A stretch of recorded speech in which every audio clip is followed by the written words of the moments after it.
मेरे डियर साथी, क्या हाल है। हम आज देखने वाले हैं डी फार्मा फर्स्ट ईयर का फार्मास्यूटिकल केमिस्ट्री का एक टॉपिक है। यानी हम पहुंच चुके थे चैप्टर नंबर 11। चैप्टर नंबर 11 पे हम इससे पहले यूरिनरी ट्रैक को एकदम डिटेल में कवर कर चुके हैं, एंटी फंगल को डिटेल में कवर कर चुके हैं। आज हम देखने वाले हैं क्या आपका एंटी ट्यूबरकुलर एजेंट। नंबर नाम से ही पता, एंटी ट्यूबर मतलब जो ट्यूबरकुलोसिस सुनेंगे, टीबी सुनेंगे, उसी के बारे में दे रखा है। इसमें इसको हम डिटेल में और इसका क्लासिफिकेशन डिटेल में देखेंगे। इसमें जितने भी आपके कंपाउंड हैं उसे हम पूरे डिटेल में देखने वाले हैं, और जो भी आपके स्टार कंपाउंड उनका केमिकल स्ट्रक्चर तथा आईयूपीएसी नाम हम एकदम डिटेल में देखने वाले हैं। आपके 2 स्टार कंपाउंड इसे हमने सर्कल कर दिया, इसे को हम एकदम से डिटेल में देखने वाले हैं। ठीक, तो चलिए स्टार्ट करते हैं आपका प्यारा सा वीडियो। एंटी ट्यूबरकुलर एजेंट बोलते हैं, ठीक है। अब लिखा क्या है आप सुनिए। एंटी ट्यूबरकुलर एजेंट एक्चुअली होता क्या, ये क्या हिल रहा है जी, अच्छा ये दरवाजा है, ठीक, कोई दिक्कत नहीं। ठीक, देखिए कहते हैं एंटी ट्यूबरकुलर एजेंट मतलब क्या होगा। जैसे बोलते हैं ना गांव में सर टीबिया जाइबा खांसा था टेन्ना कुल बोलते हैं ना, तो वही के अगेंस्ट जो मेडिसिन यूज की जाती है, मतलब उसे ठीक करने के लिए जिस मेडिसिन की यूज की जाती है उसी को एंटी ट्यूबरकुलर एजेंट बोलते हैं। ठीक है, ये हो गया। अब इसी का डिफिनेशन क्या लिखा, दो substance which are used to treat of tuberculosis is known as anti tubercular agent बोलते हैं। एक ऐसा सब्सटेंस जो ट्रीटमेंट किसके लिए, ट्यूबरकुलोसिस के ट्रीटमेंट के लिए यूज किया जाता है, उसी को हम क्या बोलते हैं, एंटी ट्यूबरकुलर एजेंट बोलते हैं। ठीक, एक ऐसा सब्सटेंस जो ट्यूबरकुलोसिस टीबी को ट्रीटमेंट करने के लिए यूज किया जाता है उसे हम एंटी ट्यूबरकुलर एजेंट बोलते हैं। ठीक है, तो ये आपका एक प्यारा सा यहाँ से है। ठीक, अब हम आते हैं किस पे, यहाँ से देखिए कहते हैं एंटी ट्यूबर। अब यहाँ से आते हैं उसी का डिफिनेशन हम अलग देखते हैं। यदि नहीं समझ में आया तो नीचे वाला डिफिनेशन भी अप्लाई आप कर सकते हैं। क्या लिखा, those drugs which work against the tuberculosis, मतलब टीबी के अगेंस्ट जो ड्रग्स यूज की जाती है या मेडिसिन यूज की जाती है उसी को क्या बोलते हैं, यानी ट्यूबरकुलर एजेंट बोलते हैं। ठीक, यानी एंटी ट्यूबरकुलर एजेंट बोलते हैं, यहाँ से आप इसे लिख सकते हैं। अब टीबी के बारे में देख लेते हैं। ट्यूबरकुलोसिस कॉमनली यानी अफेक्ट द ट्यूबरकुलोसिस, ये जो ट्यूबरकुलोसिस टीबी बोलते हैं ना, इसी का ये यानी फुल नेम है, टीबी का ये फुल नेम है। टीबी देखा जाए तो commonly affect the lung, mostly देखा जाए तो क्या होता है लंग्स को अफेक्ट करता, मगर कुछ टाइम में कुछ समय मतलब क्या होता है कुछ अदर डिजीज जैसे क्या होता है बोन को भी अफेक्ट कर सकता, ब्लड को भी अफेक्ट कर सकता है। ठीक है, तो ये कहते हैं टीबी में यानी बोन में टीबी हो गया, ब्लड में टीबी हो गया। मोस्टली देखा जाए तो जो लंग्स वाला रीजन होता है, मतलब फेफड़ा वाला रीजन होता है, उस पर सबसे ज़्यादा ये इन्फेक्शन करता है। ठीक है, ये हो गया। अब आते हैं क्या होगा, कौन से ऐसे एजेंट है जो टीबी को काजी यानी क्या होता करते हैं, तो माइक्रोबैक्टीरियम ट्यूबरकुलोसिस एक एजेंट होता है जो टीबी को काजिटिव एजेंट, मतलब काजिटिव एजेंट अब टीबी क्या होता है, माइक्रोबैक्टीरियम ट्यूबरकुलोसिस से होता है।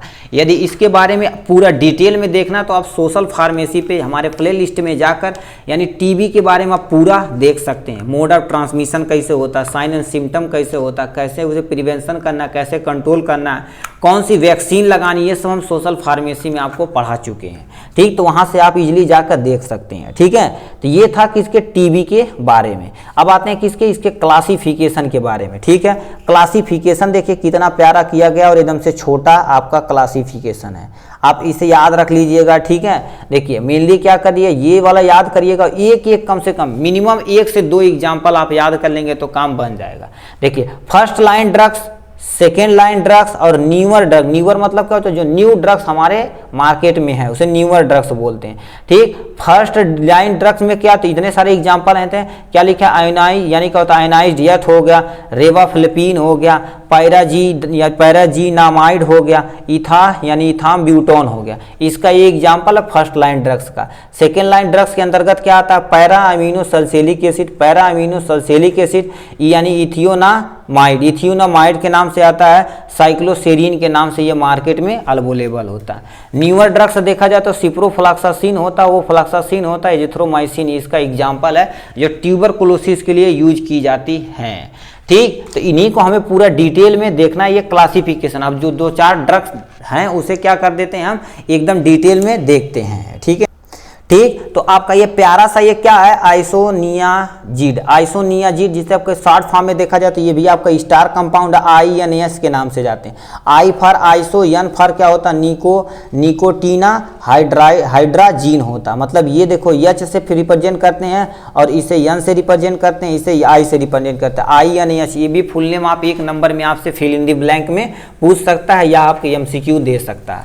ठीक, तो आप इसे देख लीजिए एक बार। ठीक है, अब यहाँ से कौन सी आती है, इसका स्ट्रक्चर तथा IUPAC नाम। तो स्ट्रक्चर ये आपके सामने प्यारा सा बनाया गया, इसका IUPAC नाम। IUPAC नाम क्या है, pyridine 4 हाइड्रा यानी तो कार्बोहाइड्राजाइड है, कार्बोहाइड्राजाइड है। इसका तुम्हारा क्या होगा, ये प्यारा सा IUPAC नाम है। ठीक, अब यहाँ से हम देखते हैं मेन चीजें जो आपकी क्या होती हैं। यहाँ से मेन चीज होती है मतलब ये स्ट्रक्चर होगा, इसका IUPAC नाम होगा। इतना छोटा IUPAC नाम आप पिछले देखे होंगे, बहुत बड़ा IUPAC नाम था आपके सिलेबस में। ठीक, तो हमने यहाँ पे हमसे छोटा IUPAC नाम बताया। ठीक, तो यहाँ से आप देख सकते हैं इसे। ठीक है, यानी स्टेबिलिटी देखी जाए तो एक हम बता दे रहे हैं, आप पीछे उसी पे अप्लाई करते चले जाइए। Store in well close container रखना, keep away from sunlight and moisture रखना है। मतलब आपको एक क्लोज कंटेनर होना चाहिए जिससे वो एयर से रिएक्ट न करे। एयर से रिएक्ट करेगा तो उसकी प्रॉपर्टी खराब हो सकती है।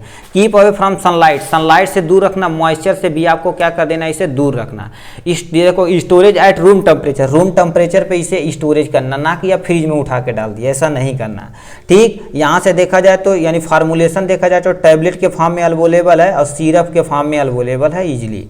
ठीक है, ब्रांड नेम देखा जाए तो क्या हो गया, ब्रांड नेम देखा जाए तो यानी निड्राजीड होता है, रिफाटेर होता है और आइसोनेफिनेरिफ होता है। मतलब ये सब आपके एग्जाम्पल हैं यहाँ से। ठीक है, ब्रांड नेम। यूजेज की बात की जाए तो ट्रीट एक्टिव ट्यूबरकुलोसिस इन्फेक्शन। मान लेते हैं ट्यूबरकुलोसिस किसे एक्टिव है, एकदम से खतरनाक टाइप, मतलब पीक पे पहुंच चुका, मरने का कंडीशन है, तो उस कंडीशन में हम क्या कर देते हैं, INH मेडिसिन का यूज करते हैं। आइसोनिकोटाना निकोटिलीन हाइड्राजीन होता है, तो इसका हम यूज कर सकते हैं सिंपली यहाँ से। ठीक, तो ये था इसके बारे में, हमने स्टार कंपाउंड था, हमने ये सब कुछ देखा। अब नीचे दे रखा है क्या, नीचे भी दे रखा है, इसे भी आप यहाँ से ध्यान से देख सकते हैं। ठीक, क्या पूछा है, एथम ब्यूटान दे रखा है, जो आपके स्टेबिलिटी तथा स्टेबल कंडीशन पे देख लिया जाए तो आपका सेम होता है। ठीक, आपका प्यारे से भाई का नाम, चैनल का नाम ये है। ठीक, आपके थोड़े से ही सपोर्ट से हम क्या कर सकते हैं, सब कुछ आपको एकदम इजी फॉर्म में अवेलेबल करा सकते हैं। यदि आप थोड़ा सा लाइक और सब्सक्राइब करिएगा, उससे हमें मोटिवेशन मिलता है कि वीडियो बनाया जा रहा है, उसका रिस्पांस मिल रहा है। ठीक है बच्चों, आप उसका यूज कर रहे हैं। ठीक है, तो ये इसका स्टेबिलिटी तथा स्टोरेज कंडीशन है जो आप सेम टू सेम आगे देख चुके हैं, मतलब वहाँ छाप सकते हैं। ठीक, फार्मूलेशन देखा जाए तो टैबलेट के फॉर्म में अवेलेबल है। ब्रांड नेम देखा जाए तो क्या होता है, मिया ब्यूटॉल के नाम से प्रेजेंट है, यानी ETB के नाम से प्रेजेंट है, इथम ब्यूटॉल के नाम से भी प्रेजेंट है। तो इन सब नामों से मार्केट में अवेलेबल है इजी फॉर्म में। यूजेज की बात की जाए तो treatment of the active TB, मतलब किसी को TB एक्टिव फॉर्म में है, उसके लिए हम क्या कर सकते हैं, इथम ब्यूटॉल का यूज करते हैं बेटा। ठीक, तो ये था इसके बारे में। नेक्स्ट पे चल, ये आपके एक कंपाउंड है क्या, पैरा अमीनो सल्फेलिक एसिड, यानी पैरा अमीनो सल्फेलिक एसिड, यहाँ पर उसकी बारे में शॉर्ट नोट दिया गया। ठीक, दे रखा है स्टेबिलिटी तथा स्टोरेज कंडीशन जो आपका सेम टू सेम होता है जो वो ऊपर देखे थे। फार्मूलेशन की बात की जाए तो टैबलेट के फॉर्म में इजीली मार्केट में अवेलेबल है। ब्रांड नेम की बात की जाए तो ये क्या होता है, पेसर के नाम से मार्केट में अवेलेबल है। और क्या होता है, ग्रेनुपास के नाम से भी मार्केट में ये अवेलेबल है। ठीक है, तो इतने सारे हैं जो ब्रांड नाम से और इनके फॉर्म में अवेलेबल है। यूजेज की बात की जाए तो क्या होता है, ट्रीटमेंट एक्टिव TB, मतलब किसी को एक्टिव TB हुआ है, TB उसके लिए मतलब सिंपल सा क्या होगा, TB के लिए यूज के लिए किया जाता है, क्योंकि एंटी ट्यूबर एजेंट ही मेडिसिन ही है। ठीक, तो ये था इसके बारे में, पैरा अमीनो सल्फेलिक एसिड के बारे में। और नीचे क्या दे रखा है, इसके बारे में आप सुन लीजिए, तो क्या लिखा है,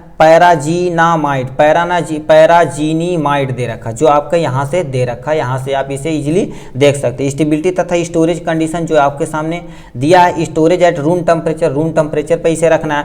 कीप अवे फ्रॉम सनलाइट से इसे दूर रखना है। फार्मूलेशन की बात की जाए तो टैबलेट के फॉर्म में तथा सस्पेंशन के फॉर्म में अवेलेबल है।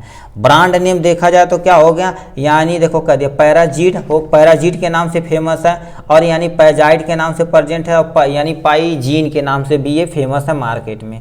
यूजेज की बात की जाए तो टीबी के लिए मेनली यूज किया जाता है। तो भी कौन सा मेनली लंग्स जो टीबी होती है, जो आपका फेफड़ा वाला टीबी होता है, उसके लिए भी मेनली हम पैराजीनामाइड का यूज करते हैं। ठीक है, ठीक। ये क्या हो गया, यानी देखो रिफामेप्सिन, पीसीन के नाम से आता है। ठीक है, आप जैसे इसका जब यदि देखेंगे वो, ठीक, यदि देखेंगे गोली तो क्या होती है, एक ही गोली के अंदर ये है, तो इसे में ये सब जो गोली जो ले जाते हैं उनमें देखेंगे ना, तो वो सब पत्ता पत्ता ले जाते हैं, एक पत्ता नहीं 10-10 पत्ता, 15-15 पत्ता लोग ले जाते हैं। ठीक, थोड़ा सस्ती आती है, उसे सब नोट करना पड़ता है। मेडिकल स्टोर वाले जो बेचते हैं वो पूरा नोट करते हैं। जो भी पेशेंट का टीबी का पेशेंट ले जाता है उसका आधार नंबर, मोबाइल नंबर, नाम, कब से चल रहा है, ये सब सारी चीज़ें उन्हें लिखनी पड़ती है। वो डाटा किसे देते हैं, गवर्नमेंट को देनी पड़ती है। ठीक, तो क्या होगा, यानी देखो रिफाम्पसिन हो गया। स्टोरेज एंड स्टेबिलिटी तथा स्टोरेज कंडीशन आप सेम पीछे से जैसे दिखाया गया वैसे आप नीचे से वहाँ से आप लिख सकते हैं। फार्मूलेशन की बात की जाए तो कैप्सूल के फॉर्म में अवेलेबल है, पाउडर के फॉर्म में इजीली अवेलेबल है। ब्रांड नेम देखा जाए तो आरसीन के नाम से प्रेजेंट है, रेफापिन के नाम से प्रेजेंट है, यानी रिफविल के नाम से भी प्रेजेंट है। यूजेज की बात की जाए तो treatment of the Hansen disease जिसे होता है उसे ट्रीटमेंट करने के लिए, टीबी डिजीज के लिए, और यानी फ्यूसिडीस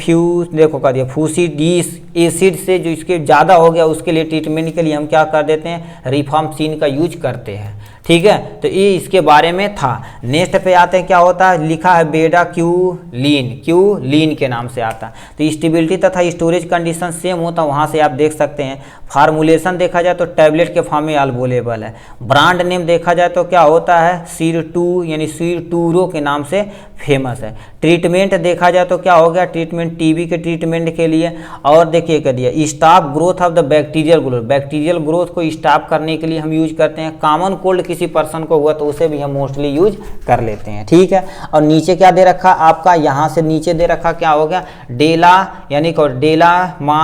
डेलामानाइड दे रखा। तो इससे स्टेबिलिटी तथा स्टोरेज कंडीशन सेम होती जो ऐसे ऊपर देखे थे। फार्मूलेशन की बात की जाए तो इसमें टैबलेट के फॉर्म में अवेलेबल है। ब्रांड नेम देखा जाए तो क्या हो गया, डेल्टाइबा के नाम से फेमस है। यूजेज की बात की जाए तो देखो क्या दिया, मल्टी रेसिस्टेंट बैक्टीरियल डिजीज। मान लेते हैं आप बहुत दिन से मेडिसिन खा रहे हैं, बैक्टीरियल डिजीज हुआ है, आप ठीक नहीं हो रहे हैं, तो उनके लिए हम क्या कर देते हैं, डेलामानीड का यूज करते हैं। ठीक, मेनली जो आपका लॉन्ग टाइम से मतलब बहुत दिन से उन्हें टीबी हुआ, कहते हैं टीबी बहुत 10 साल से यार परेशान कर रखी, दवा खाते हैं सही हो जाती फिर हो जाता है, तो उनके ट्रीटमेंट के लिए हम इस मेडिसिन का यूज करते हैं। ठीक है, तो ये था इसके बारे में। नेक्स्ट पे ये आपका फाइनल एंड लास्ट कंपाउंड है आपका, क्या यानी जो हम एंटी ट्यूबर में पढ़े थे। ठीक है, तो ये इसमें क्या लिख रखा, प्रीटोमानीड के नाम से आता है। इसका आपका स्टार कंपाउंड, इसीलिए आपको क्या करना पड़ेगा, स्ट्रक्चर तथा आईयूपीएसी नाम एकदम आपको डिटेल में देखना पड़ेगा। तो हमने स्टेट करते हैं यहाँ से, आपका प्यारा सा है क्या, आईयूपीएसी नाम और इसका स्ट्रक्चर को सबसे पहले हम क्या कर देते हैं, एक प्यारा सा नंबरिंग करते हैं। नंबरिंग कहाँ से करते हैं, देखिए 1 2 3 4 5 6 7, 1 2 3 4 5 6 7, ये वाले को नहीं करते, फिर इसे छोड़ के करते हैं 1 2 3 4। अब 4 पे ये ग्रुप जुड़ा हुआ तो हमने यहाँ से नंबरिंग इजीली कर लिया। अब इसी को क्या करना है, आपको आईयूपीएसी नाम लिख देना है। तो लिखा क्या है, देखिए अब प्यार से चलिए, जहाँ जहाँ दिया है उसी पे देखते हैं। 2 पे एक नाइट्रो ग्रुप जुड़ा तो हमने यहाँ से लिख दिया।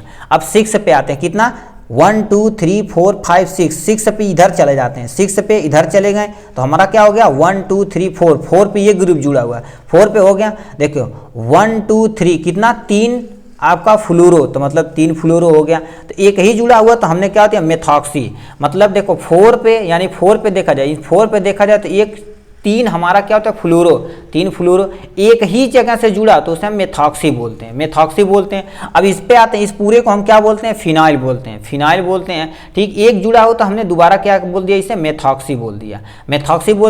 6,7 डाईहाइड्रो, मतलब 6 और 7 पे देखा जाए तो हाइड्रो ग्रुप जुड़ा हुआ है। ठीक, हाइड्रो ग्रुप जुड़ा हुआ। 5 पे हाइड्रोजन, मतलब 5 पे एक हाइड्रोजन चाहिए, 1 2 3 यहाँ से आपका स्टेबिलिटी कंप्लीट करने के लिए, बैलेंसिंग कंप्लीट करने के हाइड्रोजन देना देना पड़ेगा। और इसने को क्या बोलते हैं, इमिडा यानी इमिडाजो बोलते हैं, इमिडाजोल बोलते हैं, इमिडाजोल बोलते हैं। ठीक, 1 कामा यानी देखो करिए 2 कामा 1 कामा बी एन 2 यानी 1 कामा 3 ओजासीन हो गया। तो इन पूरे प्रोसेस को हम क्या बोलते हैं, ओजासीन बोलते हैं। तो ये आपका एक प्यारा सा यूपीएससी नाम इसका और स्ट्रक्चर हमने यहाँ से ये फॉर्म में देख लिया। स्टेबिलिटी तथा स्टोरेज कंडीशन पे आ जाते हैं। स्टेबिलिटी तथा स्टोरेज कंडीशन नीचे दिया गया है, ठीक है। उसके बाद ये आपका पूरा खत्म हो जाएगा। स्टेबिलिटी तथा storage condition, store in well close container, इसमें आपको वेल क्लोज कंटेनर में रखना है। Keep away from sunlight and moisture, sunlight और मॉइस्चर से दूर रखना है। Storage at room temperature, room temperature पे इसे स्टोरेज करना है, ठीक है, यानी storage at room temperature. Formulation की बात की जाए तो ये टैबलेट के फॉर्म में मार्केट में इजिली अवेलेबल है। ब्रांड नेम देखा जाए तो क्या होगा, डेप यानी क्या होता है, डेओप्रा यानी ड्यूप्रारेला है, ड्यूप्रारेला है, ठीक है, इसके नाम से भी ये आता है। ठीक, यूजेज की बात की जाए तो treatment of the as a antibiotic, मतलब एंटीबायोटिक की तरह तो हम यूज करते ही हैं। Multi drugs resistant tuberculosis in lung, मतलब किसी पर्सन को लंग्स हुआ, लंग्स में ट्यूबर यानी टीबी हुआ तो क्या करिए, तो बहुत सारा ड्रग्स खा के उसे क्या कर दिया, रेसिस्टेंस कर दिया, तो उसके लिए हम यूज कर सकते हैं क्या, यानी ये जो मेडिसिन है क्या बोलते हैं, यानी क्या होता है, प्रीटोमानीड, प्रीटोनामीड के नाम से भी आता है, तो इसे आप यूज कर सकते हैं। इसी तरह से देखा जाए तो हमने टोटल एंटी ट्यूबरकुलर एजेंट को एकदम डिटेल में देखा। आज के लिए इतना ही, फिर मिलेंगे नेक्स्ट वीडियो में नेक्स्ट टॉपिक के साथ। तब तक के लिए bye bye and take care.